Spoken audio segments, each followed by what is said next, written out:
Como pode uma pessoa escrever algo que eu não entenda? Não tem como. Eu vou ler até entender. Isso é brio, é esforço. Essa frase do professor Clóvis de Barros representa muito a minha experiência e paixão por essa obra. Hoje a gente vai falar de Nebulosas, da Narcisa Amália. Esse livro faz parte da lista da FUVEST e ele não chegou até mim de forma espontânea, mas por esse desafio de ler livros do vestibular. Está sendo simplesmente incrível. Olá, eu sou Priscila e você está no Espelho de Clarice. Aqui, o obrigatório não precisa ser chato.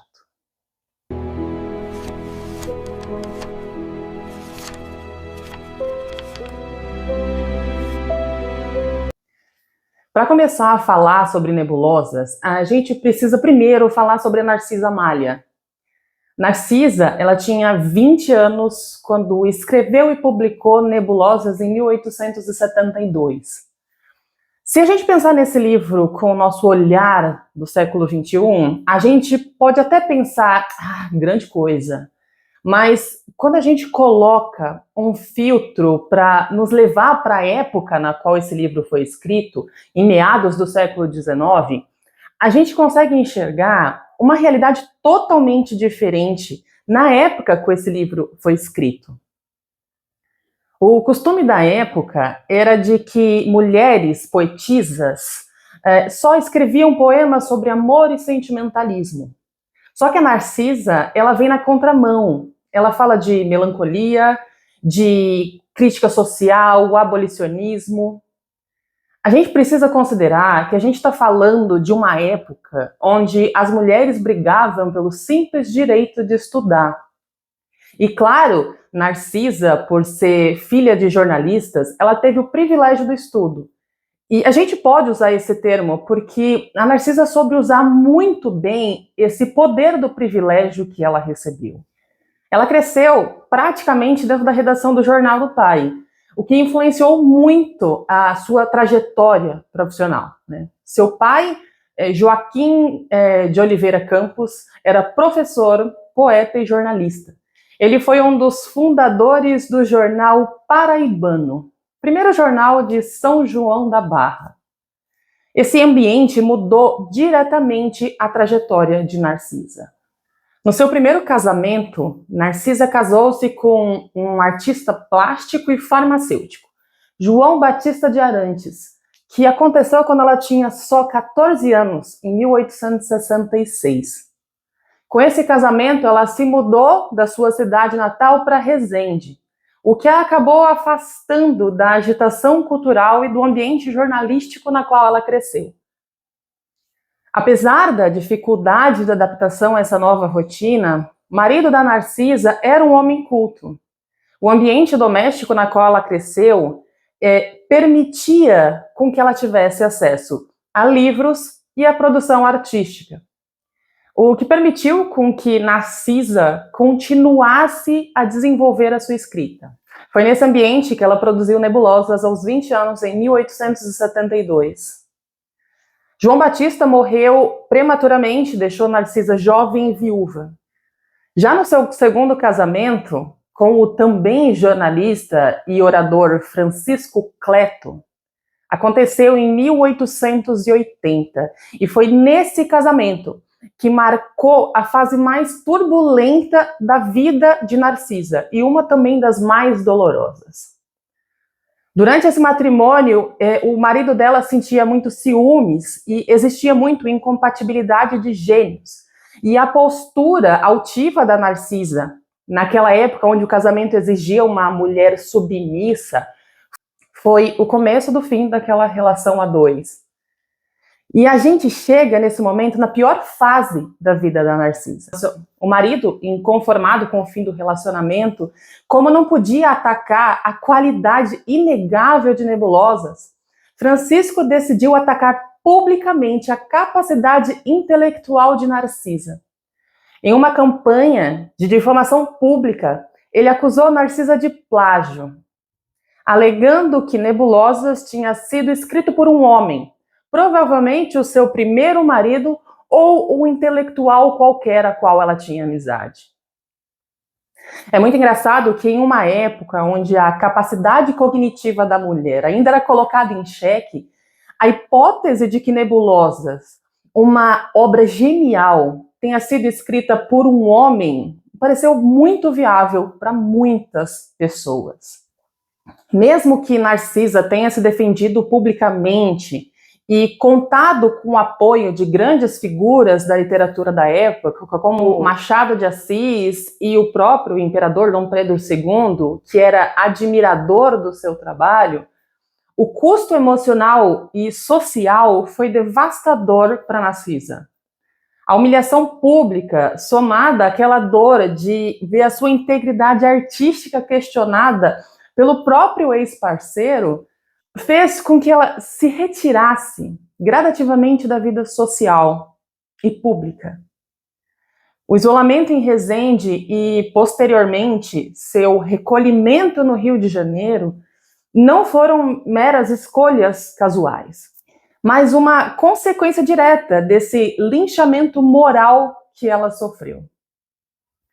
Alguns estudiosos afirmam que esse ataque ajuda a explicar o porquê de Nebulosas ter sido seu único livro de poesia publicado. A violência psicológica que ela sofreu no ambiente literário e na imprensa, que são dois espaços que ela tanto amava e defendia, teria meio que silenciado sua produção poética.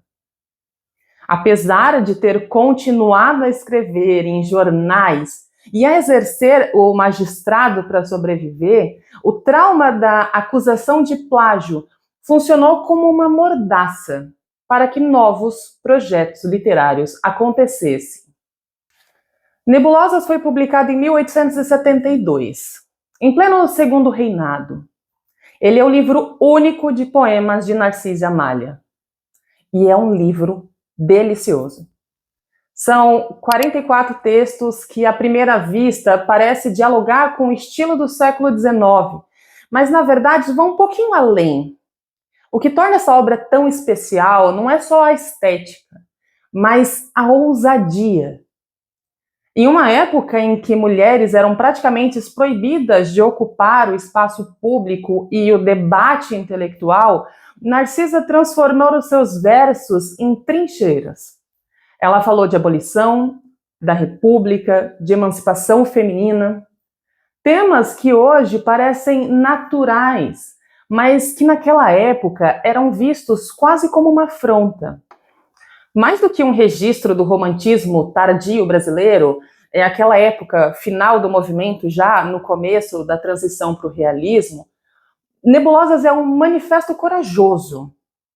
É a voz de uma das primeiras jornalistas profissionais do Brasil, que usou a poesia como arma para desafiar as estruturas de seu tempo. Ler esse livro hoje é perceber que cada verso carrega não só beleza, mas também resistência. E perceber também que a luta da Narcisa continua ecoando na gente, dia a dia. Quando a gente fala de Nebulosas, a gente está falando de um livro publicado no final de 1800, em 1872. A gente tem uma barreira de quase 200 anos entre o livro ter sido escrito e a nossa realidade atual. Mas a gente também tem outra dificuldade. Esse é um livro de poema de uma linguagem muito antiga. O poema já exige da gente entender a cadência, e quando a gente fala numa linguagem antiga, fica ainda mais difícil. Esse livro, ele é um ótimo exemplo para a gente desfazer essa impressão falsa de que a gente consegue entender qualquer leitura sem nenhum material de apoio ou nenhuma ajuda extra. Tem alguns livros que eles precisam desse acompanhamento. Nebulosas é um desses livros, com certeza.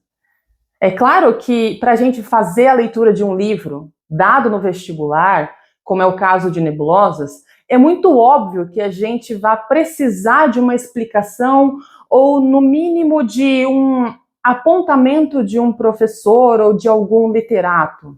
Mas a gente precisa entender que dentro da literatura, nós temos livros que são tão complexos e difíceis de ler quanto um livro de vestibular, como, por exemplo, Ilíada. Ilíada tem um texto, uma escrita extremamente difícil de compreender numa primeira versão. E muitas vezes a gente precisa ler uma obra mesmo sem entender nada, praticamente para se acostumar com aquele tipo de escrita. Eu acho que essa é a questão principal de uma leitura difícil e de nebulosas. A gente não pode desistir na primeira dificuldade da leitura. A primeira vez que eu li foi rápido. Por mais que eu entendesse as palavras, afinal é um livro escrito em língua portuguesa, muitas vezes o conjunto dessas palavras não fazia o menor sentido. Mas mesmo assim, eu continuei. Com o tempo, isso foi ganhando, pouco a pouco, um ritmo. Sabe aquela linguagem que vai ficando mais conhecida? Mas mesmo assim, essa barreira da dificuldade, ela precisou ser ultrapassada. Mesmo sem entender nada, eu continuei. Só que depois que eu terminei o livro pela primeira vez, eu senti a necessidade de buscar vídeos para explicar nebulosas. Vídeo de professor de vestibular, vídeo de outras pessoas falando desse mesmo livro. Falando desse poema e explicando esses poemas, esses 44 poemas de nebulosas, um a um. Só que eu não conseguiria chegar nesse nível de entendimento se eu tivesse parado na barreira da dificuldade da leitura inicial. E foi com essa interpretação prévia, com um pouco mais de explicação, que eu consegui voltar para aquela leitura e sentir o ritmo gostoso da poesia e da narração, da forma como eu deveria ter sentido desde o início, mas que eu não conseguiria ter alcançado sem um material de apoio ou a explicação de alguém que estudou a fundo aquele poema. O que eu acho interessante de pontuar é que quando a gente fala de nebulosas, é que algumas pessoas elas pregam leituras mais difíceis e complexas de serem entendidas, como Ilíada, né, ou clássicos, ou até mesmo literatura brasileira mais antiga, como se fossem livros para leitores cultos, leitores extremamente inteligentes. Tem algumas pessoas que leem esses livros pela primeira vez e não entendem nada, sabe? Não entendem uma palavra e se sentem meio que diminuídas em relação àquele tipo de leitura que elas conseguem alcançar. Mas, na verdade, muitas outras pessoas também leem conteúdo extremamente complexos pela primeira vez e não entendem muito bem. Isso não é uma questão de inteligência. Muitas dessas leituras simplesmente não fazem sentido sem algum material de apoio. Na verdade, algumas pessoas podem até estar omitindo a forma como elas chegam à percepção dessas obras mais difíceis. Muitas leituras que parecem naturais, na verdade, foram construídas depois de releituras, estudos e material de apoio. Eu realmente acredito que quanto mais distante o autor está da nossa realidade atual, quanto mais antigo é o livro, mais a gente vai precisar de um tradutor para entender aquela leitura. Alguém que, mais do que colocar notas no livro, nos mostre o que existia naquela época.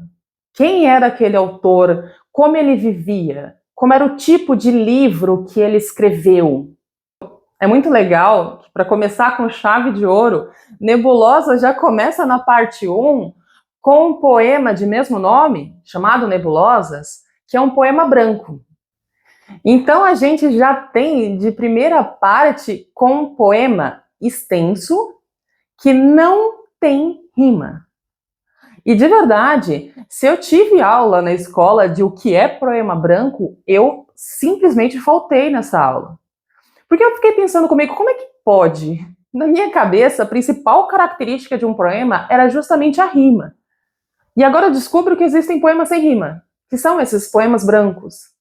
Então, ao ler ele pela primeira vez, me veio uma curiosidade muito grande para entender a estrutura do poema e poesia. Eu sempre quis muito ler poesia, mas eu nunca tive essa curiosidade de fato de perguntar o que é essa estrutura de poema, Como é que eu posso diferenciar um poema? E aí agora, descobrindo que a gente tem um poema sem rima, eu me pergunto, como é que eu consigo diferenciar um poema sem rima de um texto normal? E é uma pergunta honesta. Eu estou realmente me abrindo muito nesse ponto, por conta dessa surpresa desse poema inicial. Essa primeira parte é uma das mais difíceis, principalmente quando a gente ainda não está acostumado com a linguagem do livro, porque são palavras muito distantes da nossa realidade. Você precisa ler, reler, ler de novo, buscar um dicionário, buscar uma explicação. Como não tem a rima para servir de apoio, você entende as palavras, obviamente, porque estão no seu idioma, mas precisa fazer um esforço mental para entender de verdade essa primeira parte de Nebulosas.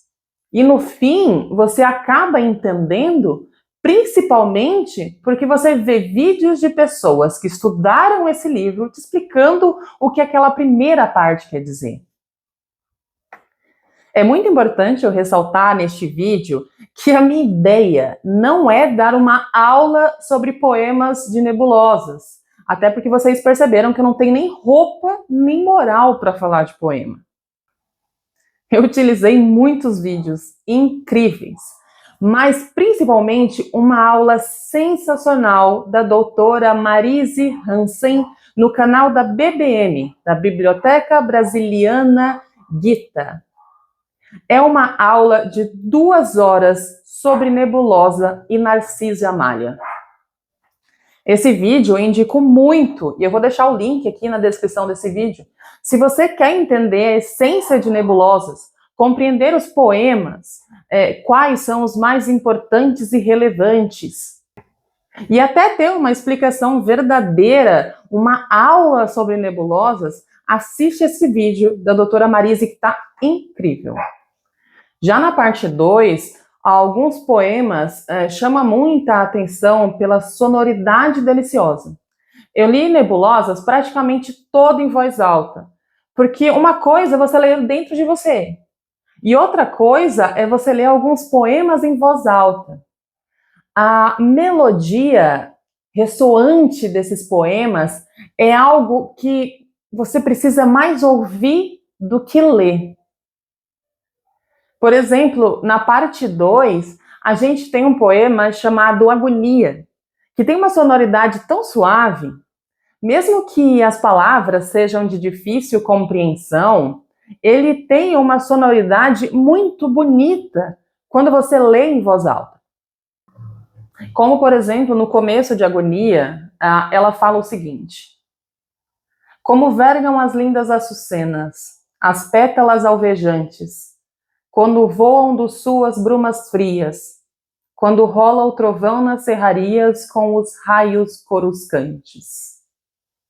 Você sabe que Agonia foi um poema que me chamou muito a atenção pela forma deliciosa como ele ressoa quando você se ouve lendo esse poema. O tom de melancolia que a gente vê nos poemas de Narcisa é uma coisa apaixonante e ao mesmo tempo muito reflexiva. Da mesma forma que ela fala de temas pesados, como a escravidão e as questões políticas daquele momento, ela também fala de uma saudade da infância, de uma saudade de uma época em que ela era criança. Ela fala muito da cidade onde ela cresceu. Ela fala com saudosismo e um pesar daquele tempo que a melancolia é bonita de se ouvir. Esse tom de melancolia, dessa saudade da terra, do lugar onde ela cresceu, mostra muito dessa solidão que ela sentia ao deixar o lugar que conheceu a vida inteira quando ela se casou. Foi nesse período que ela escreveu Nebulosas, nesse período do primeiro casamento, quando ela se afastou do local de infância. O poema Saudade e o poema sobre Itatiaia trazem muito essa lembrança doce, esse encantamento pelo lugar onde ela cresceu.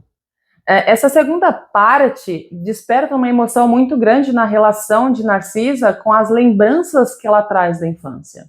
Para mim, particularmente, o poema que eu mais gostei da parte 2 é o 7 de setembro, onde ela celebra essa data importante da independência do Brasil como um ato cívico.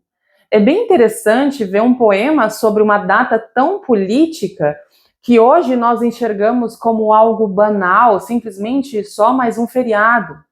Aí você pega uma pessoa do século XIX falando de uma forma tão poética sobre essa data que se tornou realmente delicioso de ler. Ela diz o seguinte: salve dia feliz, data sublime, que despertas o sacro amor da pátria em nossos corações. Salve a aurora redentora que eternizas, a era em que o Brasil entrara ovante no Fórum das Nações. Para mim, de todos os poemas dessa segunda parte, 7 de setembro foi, sem dúvida, o mais marcante. Exatamente porque ainda é uma data muito emblemática para o Brasil. Essa data, ela representa muito para o país, mas ela vai perdendo sentido conforme os anos vão passando. Vai virando só mais um feriado. O Brasil sempre foi independente. Quando a gente vê pelo olhar de alguém do século XIX, é muito diferente de sentir essa mesma data. Analisando a parte 3, para mim, um dos poemas mais marcantes foi O Africano e o Poeta. Ele é um poema triste, que fala muito da dor da escravidão, ao mesmo tempo em que ela conta enquanto poeta. Ela faz essa conexão de quem sente a dor do escravo, de quem sente também o que o escravo sente, que seria o poeta. Então essa conexão dela enquanto poeta com aquela dor da escravidão que torna esse relato um dos poemas mais marcantes dessa terceira parte.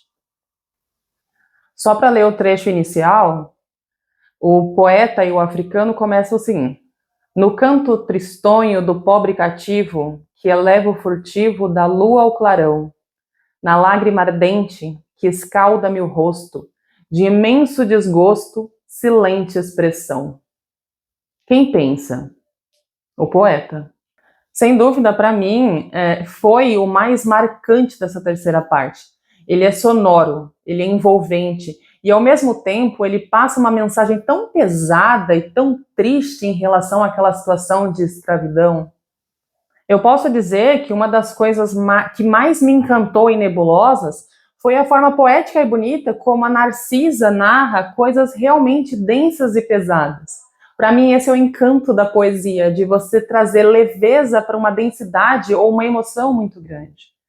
A gente tem muito dessa saudade que ela sente da infância, essa habilidade, não só da Narcisa, mas dos poetas em geral, né, de transformar dor em uma mensagem tão gostosa de se ouvir, tão ritmada, tão bonita. É quase como ressaltar o peso daquela dor, sem tornar a leitura arrastada e densa demais.